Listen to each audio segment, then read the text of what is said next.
पाऊस पडत नाही. जून महिना संपत आला. उष्णतामान वाढले.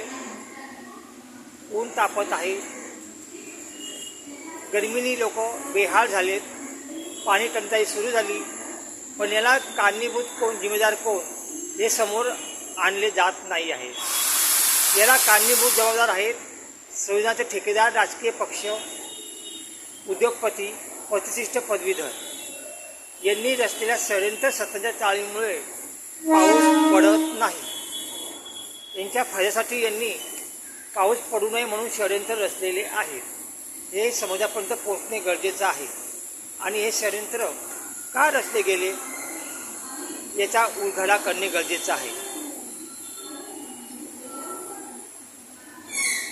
येत्या 10 वर्षामध्ये पाऊस येणारच नाही.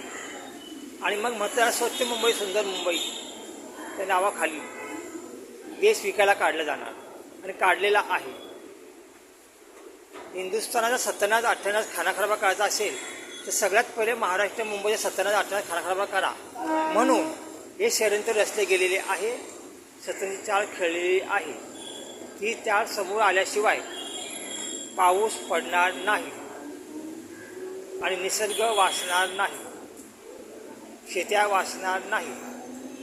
लोक बेहाल होऊन तरफडून मरतील आणि फायदा फक्त आणि फक्त संविधानाचे ठेकेदार, राजकीय पक्ष, नेते, अभिनेते, पदवीधर, प्रतिष्ठित उद्योगपती यांचाच होईल. आणि यांना सपोर्ट करणारे कोणी असेल तर ते महाराष्ट्र सरकार आहे.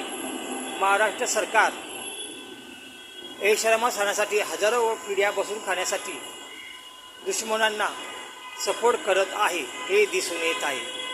विचार आपल्याला करायचा आहे.